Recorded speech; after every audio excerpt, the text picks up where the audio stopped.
a successful annual meeting. Um, I imagine most folks have their meeting in the fall, so it's coming up, but that may not be the case. You might have just had yours, but we'll get into this because it's applicable for everybody. All right, what is the annual meeting, right? It's an opportunity for the board and the officers to report out to the owners on the state of the association, as well as conduct other business that may need to come up in front of the association that is not business to be conducted during a regular board of directors meeting. So I want to clarify that as well. It's not a board of directors meeting. Sometimes, and I'm sure you've all experienced this, you'll have owners refer to a board meeting as an annual meeting or a meeting of the association. That's not it, right? The board of directors meeting is the regular meeting of the board for it to conduct business. And the annual meeting is a meeting for the board to report out on what's happening with the association, as well as deal with other things such as election of directors, have an open forum that is more broad in scope. At the board meeting, when you're asking questions of owners or they're asked to comment on the open forum, it is held to the issues on the agenda for that meeting primarily, whereas the annual is more open at the end of the day to allow owners to bring issues to the board that the board may not have had on their agenda to discuss. Okay, so those are really the biggest ticket items that differentiate the regular board meeting from the annual meeting. Okay, what isn't it? Social hour. I'm sure that there are some board meetings where you feel like that would be a good way to lead into them. Unfortunately, that's not what's recommended. Having a reception of some sort or a social component to the meeting is a good idea to encourage attendance, but we recommend you do that afterwards, right? Trying to get everybody together on a timely fashion, wrap up that kind of event and get started on time can be difficult, okay? The other thing it isn't, and I know I mentioned the open forum, but it's not an opportunity for people to just go off and complain about the board or their neighbors or their personal issues. It's really an opportunity for folks to talk about issues that affect the association en masse. If somebody says, hey, I have a problem with my unit, well, you want to take that offline and have them talk to you at a different time or email it to you, correct? We don't want folks to take up valuable time for everybody, the board, the other owners, about their own issues, unless, as I noted, they are truly an association-related issue, okay? One thing that's important to do here is keep control of the meeting and stay on track, okay? If inviting legal counsel is something of interest, we recommend that. It allows them to help you maintain control over the unruly crowds if that happens. And in fact, a number of retainer agreements with counsel state that they'll come to your meeting as part of that agreement. Okay. Are there other folks that might want to come to the meeting in addition to your manager and your counsel? We can talk about that a little bit more. But you want to be clear as to what kind of business you're conducting. So if legal is just there to kind of provide oversight and make sure people stay, ruly, that's not an agenda item. But if there's agenda items that you want legal to speak to, you want to include that on the agenda so that it's clear as to what you're going to be talking about during the meeting and what owners can speak to if there is a forum during those periods for them to comment. But like with the board meeting, that is a dedicated section of the meeting for the open forum, and you do not need to allow owners to speak during the items on the agenda when it's not an open forum. Okay, Mira, next slide, thanks. All right, notice. This is an easy one, but becomes a problem if we don't follow it properly, because someone could challenge the validity of the meeting if we don't provide proper notice. We've got folks here probably from all three jurisdictions locally, and all three have slightly different requirements. DC has a 21-day provision. I don't believe it has a maximum number of days, whereas Maryland has a notification of not less than 10 and no more than 90 days. Okay, and you'll notice that we also made mention that sometimes the act speaks to this and sometimes your bylaws do. Virginia has a 14-day notice and also has provisions for electronic delivery. The others do as well. The big piece here with electronic delivery of notice is that owners have to opt in, which doesn't always make sense because you would think that you'd want to capture the largest number of folks, but an owner has to specifically opt in to receive electronic notice to make it valid. If they haven't opted in, you've got to send hard copy notice to those folks as well. And that can be by personal delivery. If you've got a large enough property and a site manager, they can put notices on their doors or via USPS. But you want to, again, be careful that notice is sent properly. Otherwise, an owner could challenge that they didn't receive it in the manner that they were required to, and that can affect the meeting's validity net. Okay. Quorum. This one is hopefully not a problem for you all on the call today, but your documents are going to speak to this as well as the code. For some buildings, and I don't know if any of you are on this list, with a high quorum requirement, well north of 50%, that can be difficult, especially for larger buildings. That's something, you may want to consider amending a bylaw if necessary to bring that down to a lower level to make it more reasonable. Because getting quorum, which is based on the par value of your owners attending, not individuals, but the par value of the units they represent, meeting quorum can be complicated at times. Okay. DC and Maryland have minimums that are alike at 25 by code, so they can be higher than that, but not lower. Virginia's is slightly less than that. Okay. But you're going to want to refer to your documents to make sure you've got the right number because meeting quorum is critical because you can't have a valid meeting without it.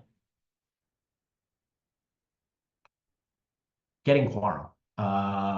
Giving adequate notice is the best starting point. There's a couple ways to do this. Sending out proxies with your notice. And when I say notice, I'm referring to the annual meeting notice, the formal notice. There's nothing that prevents you, though, from sending out a save the date or some other informal notice well in advance of that. Okay, so your annual meeting notice needs to go out 10, 14, 21 days in advance per the code or your bylaws, but the save the date kind of announcement can go at any time. So the sooner you pick a date, the better it is for everybody because they can get on their calendars.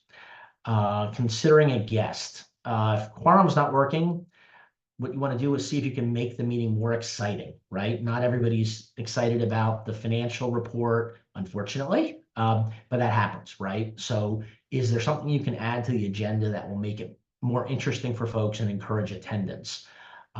Generally, the best way to get people there is when there's a money issue, right? People are going to show up because they care the most about that. If there's a special assessment pending or some other big capital project, we know those are the reasons people are going to show up. It's when things are going well with the association, folks have not had to be really vested or involved because things are, on a good, even keel. That's when it's tougher to get folks there. So next option is offer virtual, right? Some folks like the hybrid model. That's a little more complicated just to make sure you've got the right technology in person and then folks are communicating in. But we recommend that. We've seen since COVID, as I'm sure you all have, a dramatic increase in the numbers of attendees because of Zoom and Teams meetings options. Continue to do that. We know it's nice to see your fellows in person, but you really need to have the meeting. And if you don't hit quorum, the fact that 6 people showed up rather than 20 who would have during virtual with a virtual option, that's going to delay things, make it more complicated and upset and frustrate folks. Okay. Bribery. So we, this is an interesting one. We've done this a couple of times to try and encourage folks to attend. It's not always going to be successful, but we recommend, trying, especially if you're going to be close to your numbers and arm twisting as you walk down the hallway to convince people to sign a proxy isn't working.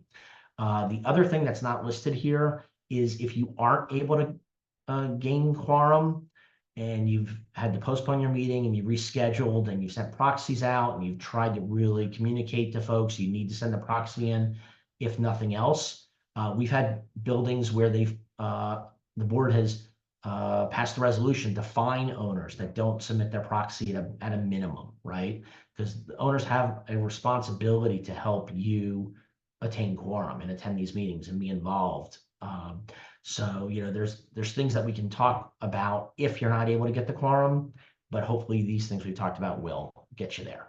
And Aaron, I just want to offer with virtual options, I know we said before that it's not a social hour, but I do say a lot of my clients are sensitive coming out of COVID to actually seeing residents in person. And so I want to reiterate, have that opportunity. Do have a social event, but the actual business meeting, because this is your business meeting, conduct that with hybrid options so that people can join online. Because Aaron's right, we have seen a very good uptick of participation since people are able to participate remotely. So thanks, Mary. That's a good point. All right, how do we make the meeting more successful, efficient? One that will encourage folks to attend next year as well, right? Make sure it's going to be an official meeting. So if it's a few days in advance and you haven't checked the proxy numbers, recommend you do that, right? Because that'll still give you time to reach out to folks, have them email them in or hand them over to a friend who's attending in a timely fashion. Prepare and review your reports. This is, as I said, a State of the Association address. You don't want to wing it if you don't have to. Make sure you know who's doing what part of the reports. Is the manager conducting part of the meeting? Is it the president? Is the secretary? Is the treasurer? What are their roles? One of the things that can be really helpful here is drafting a written report that can be read into the minutes. I've got some buildings where they'll map the whole thing out, and then each officer will read their section, and then they'll turn that into the minutes as their report. Makes it much simpler for everybody.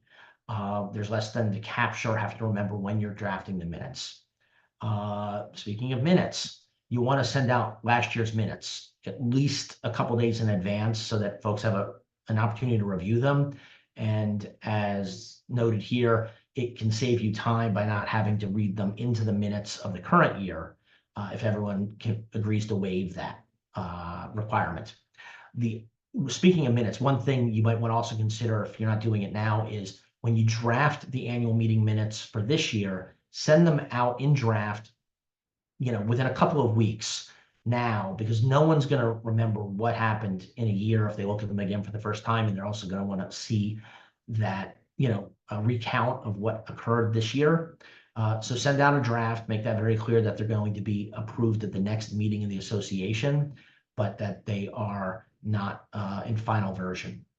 That way everybody has them, and you can, if anyone asks, did you send them out? Yes, we did.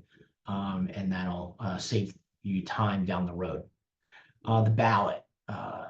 Most of you are probably sending out requests for directors interested in serving on the board in advance so that you can create a ballot. Keep in mind that you are required in most cases to allow nominations from the floor, so that may affect the balloting process. This will affect paper copies and or online voting, depending on how you have that set up. We really want to encourage folks to register their name as a candidate in advance. That's also something you're going to want to factor into the notification, right? The candidacy notice can be the first level of notice, followed by the formal notice, including a ballot and all the names of the candidates as well. So something to think about. Get the agenda out. This is crucial because you really want to follow that agenda and stick to it. And if something's not on the agenda, you don't really want to talk to it. So by getting it out in advance, it really primes the attendees to know what the direction of the meeting is going to be and what the hot topics are. Okay. Aaron, quick question about minutes that came up. Yep. Someone asked if all owners have access to the file folder and Vanica documents for the annual meeting. And so I will say, yes, they do. But the issue there is the ones that you're going to be sending out are still in draft form. And usually we don't post draft minutes. And so I think it's the better part of valor to go ahead and send them. But I wanted to give you an opportunity, Aaron. I know I'm kind of the software person, so I thought I'd weigh in with my opinion on that. So owners will have access if you post your draft minutes, but we generally advise people not to post drafts.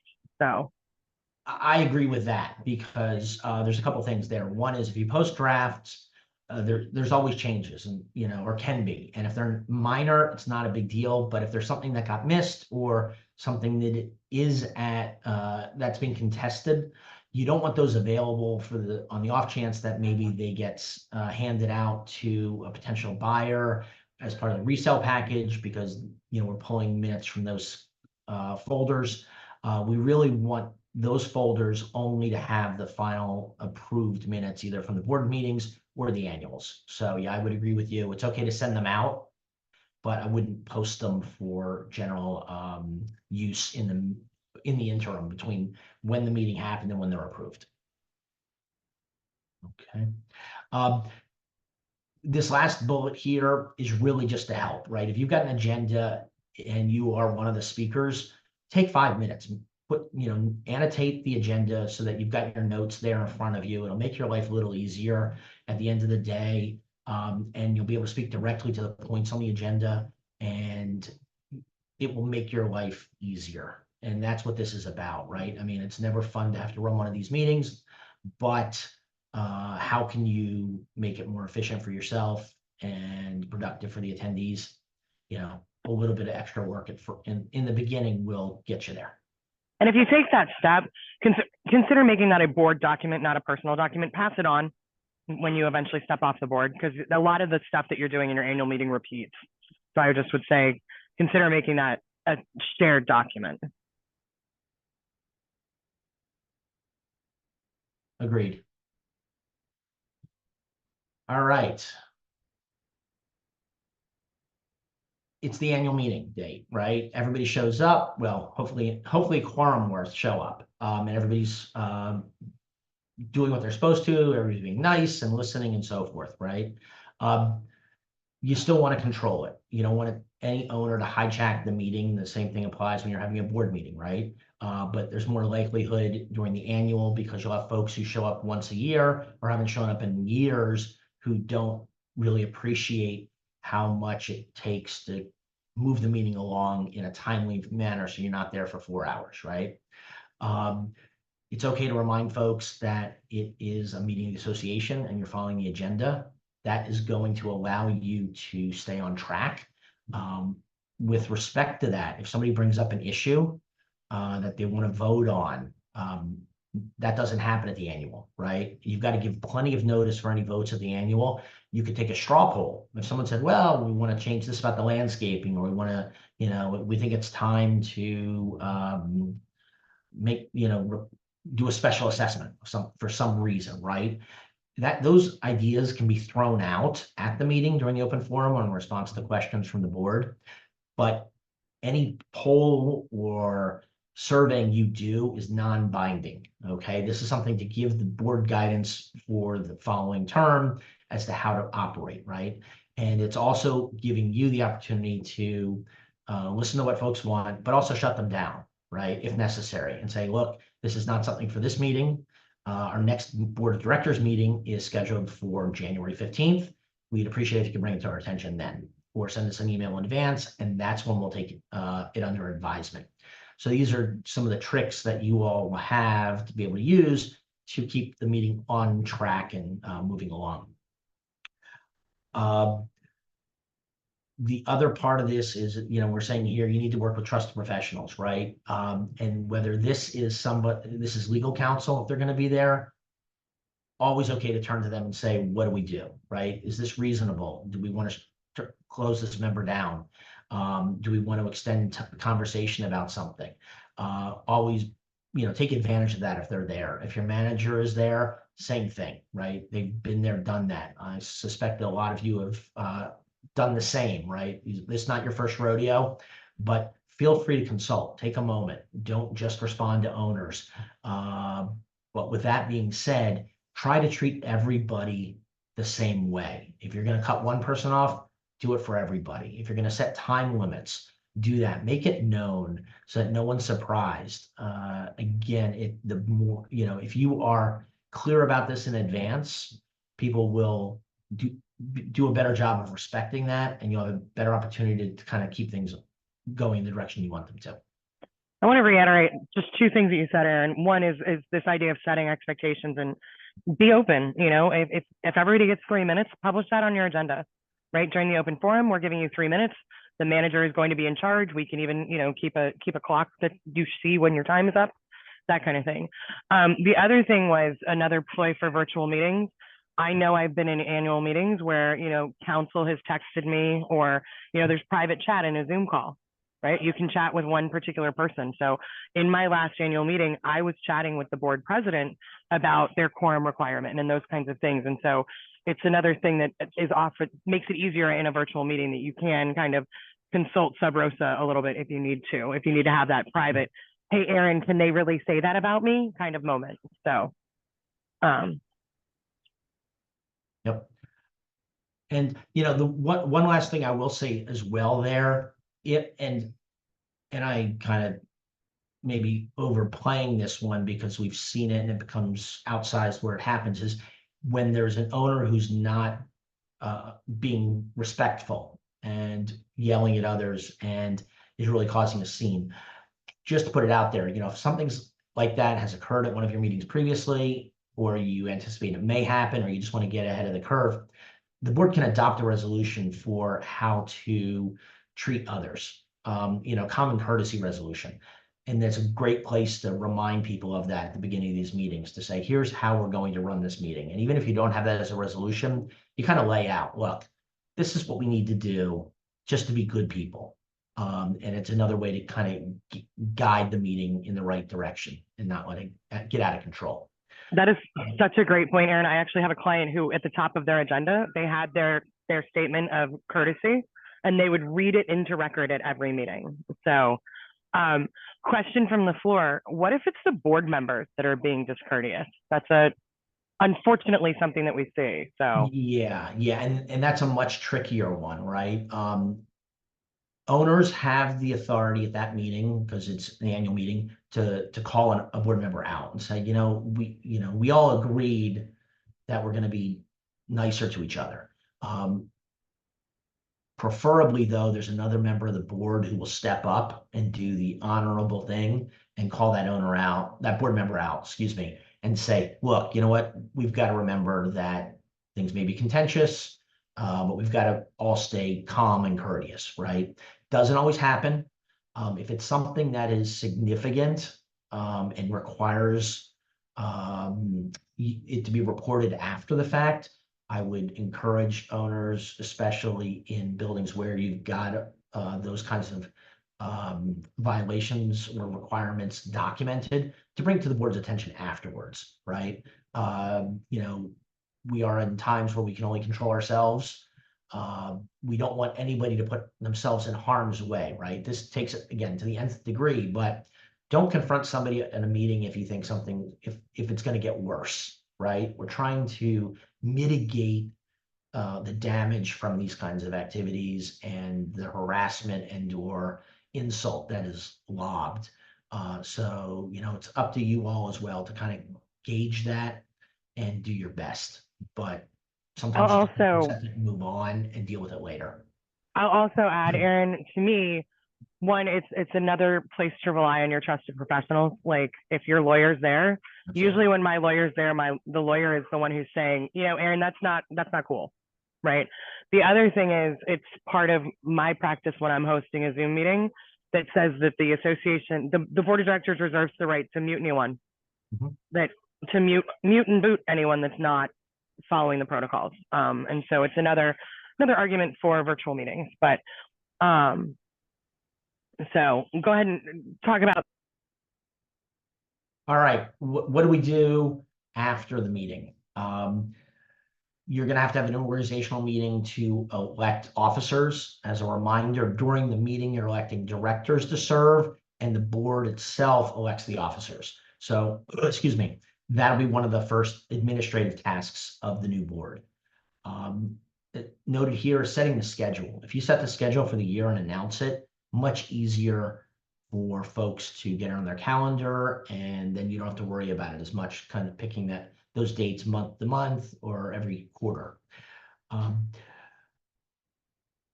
With the minutes draft, you can let folks know who the new board members are, right? One of the things that I recommend is getting that draft out also is it allays any misunderstandings that may have happened during the meeting. Somebody said, "Oh, I heard this at the meeting." Well, that's not really what it was, and the minutes are going to be the memorialization of that. So we want to make sure that we remember about that. And I think that's one other thing is if your board doesn't have a policy, and we didn't talk about this earlier, of recording meetings, you may want to consider that. Because at the end of the day, the written minutes are the formal record, not a recording of it. And we also want to be careful about what we say during those meetings if there's a recording going on, and we can let people know if you are recording them that, if you're not behaving well, this is going to be recorded live. So something else to think about when you're doing the minutes from the meeting.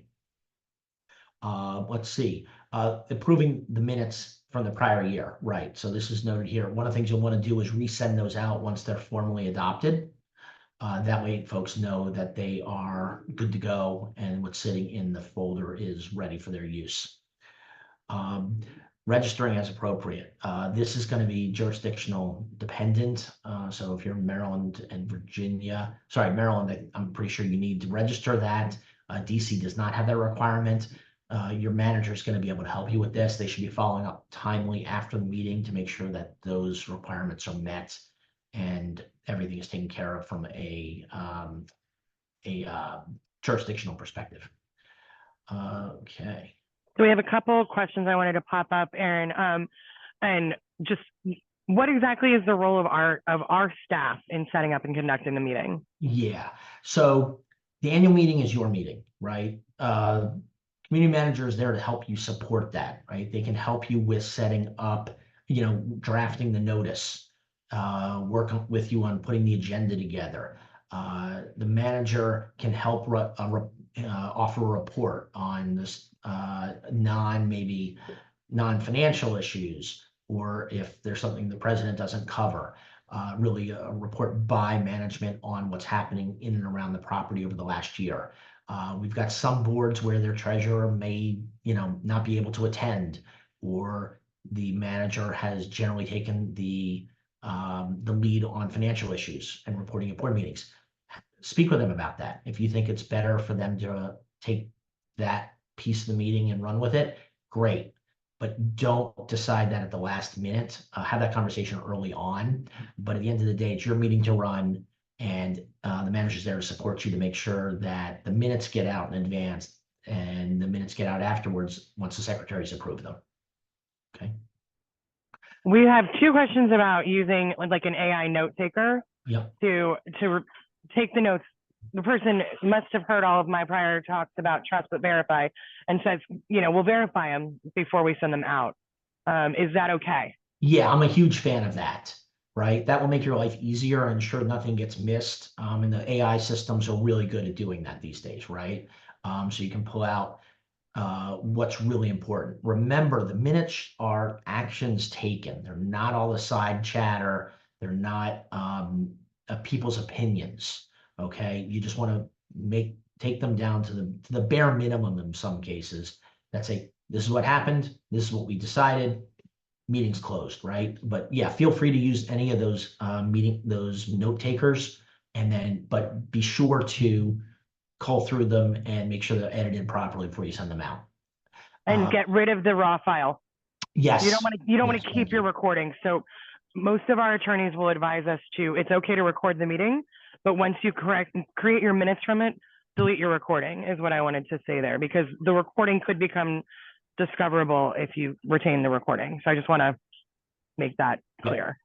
So question about the distribution of the minutes. And I think wouldn't it be better to finalize and circulate the annual meeting minutes soon after the meeting rather than a year later? And so, and then the next question is who approves the minutes of the annual meeting, Aaron? So I think that Right. those two answer each other. Right. So the annual meeting minutes can only be approved by the association at the next annual meeting. So you're really not going to have an opportunity to finalize them quickly, but you can get them in draft. So the board is really responsible for getting that draft together of the meeting minutes, which is why we speak to, we say it that way, right? I suggest get the draft out as soon as you can afterwards, and then you'll approve them at the next annual, whenever that is. So there was a dropped in the chat, remind folks that clients will be charged for managers' physical participation in the annual meeting. And I don't know that that's necessarily true across the board, Aaron. So I wanted to bring that to your attention. Right, I was gonna say the same thing. Depending on the contracts and, over the years, those have modified over time. There may be a charge for that, but in a lot of cases, there's not. So consult with the manager in advance. There's certainly no charge for them to be there virtually. If there's an issue and you really need your manager to be there in person, have that conversation. And if you're not getting the answer you like, you're welcome to speak to their pod leader, right? And let's have that discussion to determine what's the real need, how important it is, and whether it's going to happen or not. I just a follow-up question on that, Aaron, because I'm not certain if I know the answer. I think all of our contracts do include annual meeting attendance, but maybe not our financial only contracts. So I just want to call that out. And you made the statement that certainly virtual attendance at the annual meeting would be under contract. Yes, all of the full service contracts will include the annual meeting attendance. Yes. Okay, but not necessarily the financial only. This is what I'm calling attention to there. I don't believe so. Okay. Confirm that. Yeah. But that's also something, know your contract, right? As a board member, we'll just say that. I wanted to follow up with what you said about minutes also. On our website, we do have a very good primer on what should go into your minutes and what shouldn't from a webinar that we led before. So shameless plug for our content. And then a question about, does a copy of the new budget need to be sent out in advance with the annual meeting notice? It does not need to be sent out with the annual meeting notice, unless your documents say so, because there are some cases where the owners actually adopt the budget at the annual meeting. It's going to really vary, but in the vast majority of the cases, the budget is separate from the annual meeting, and it needs to go out in a lot of cases, I think generally 30 days in advance of the new fiscal year, but that's going to be a document, governing document specific. So I refer to that. But if you're going over the budget, it's always good to send it out to folks as part of the annual meeting if you are going to be discussing it there. But it's not a requirement in most cases. Perfect. So I think we have the big scary slide about CTA, Aaron. All right, yeah. So Corporate Transparency Act. Hopefully folks saw the first set of emails we've sent out about this and notices, more information to come. This is something that is well beyond our control right now. It is part of the FinCEN is really the government's watchdog for financial crimes. And they have decided that all beneficial owners, and the way that it's being interpreted is members of boards, and these are folks essentially who have authority to make decisions on behalf of an entity, a corporate entity, must register with FinCEN. And that registration includes your name, your copy of your license, I think your social, and that way they know who's on the board and who's making those decisions. This is really to protect against money laundering and other types of crimes along those lines. Granted, very unlikely to be happening in any of your buildings, but we've been pulled into this because of the way the law is being interpreted. We're currently working with CAI, which is the industry's association, to try and exclude homeowners associations, condos, and co-ops from this, so that we don't have to go through with the registration process. But until that comes to fruition, we're all planning for this to happen come January 1st of this year. So every member of the board will need to, at that time, will need to register. And agency with which register, it's FinCEN. Yeah, Mira, can you FINCEN. I'm trying to find the link to put it in the chat. Yeah. And if folks who are on this call didn't get a copy of the email that we sent out with the most recent notice about this, please let us know. We can get that back out to you quickly. What we're trying to do is to make this as simple as possible for folks. So we're actually working with a third party who you will be able to visit their website. We'll send the link out. You'll be able to give them the information.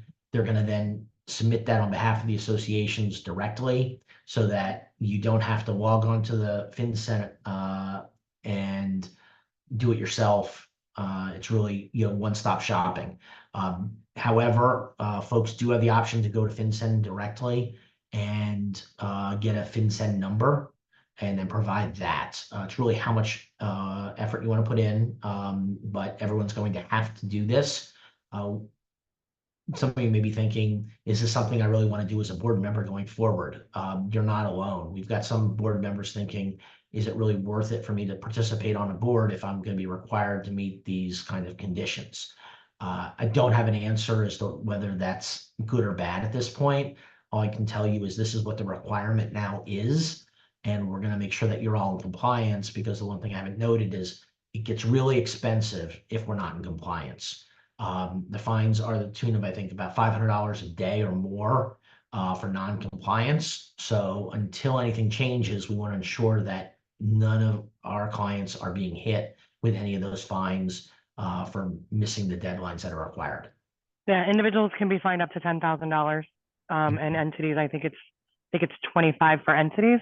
And I will also, one of the lawyers that did one of the presentations that I was in did point out something that a lot of people don't think about, but the government already knows your passport number. The government already knows your driver's license. What this is it's drawing the line between Aaron's driver's license and Aaron's HOA, right? It's not, you're not providing new information. And so I thought that was something, I'd never heard someone say that out loud.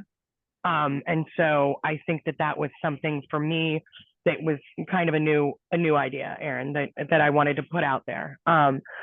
We've been asked if there's a charge for registering each individual. There is not. There's going to be, excuse me, there's going to be an administrative charge for the community in its entirety, but individuals, there's no individual charge. And yeah, and thanks, Alice, who I've known for years. She's right. If you want to go online to FinCEN, you can do it yourself. Excuse me. What we're trying to do with the third party is just aggregate that a little bit more easily for everybody, and you'll just have one-stop shopping from the link we send. Right. And when we did our FinCEN webinar, actually, I registered with FinCEN while we were talking about it when we did it. So it is, as Aaron said, it's pretty easy. You just need to have information at your fingertips, your passport number or whatever. So, but it's free. Took 5 minutes.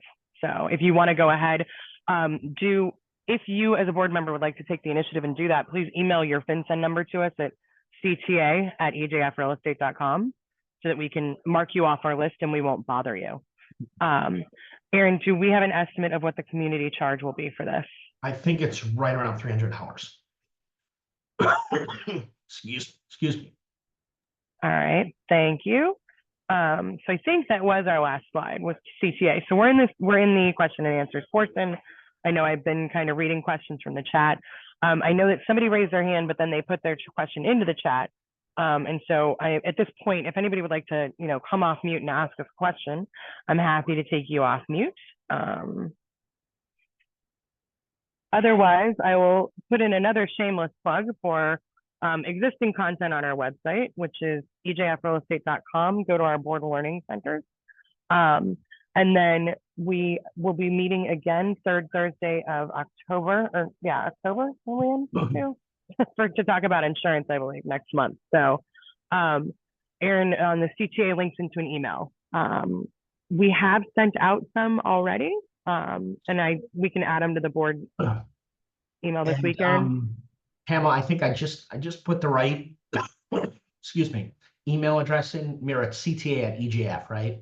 Yeah. So I think I just put that into the chat or the Q&A. If you send an email to that address, we will get this, we'll get a response to you timely. Right. And we also, generally, we send out the webinar recordings in the weekly update.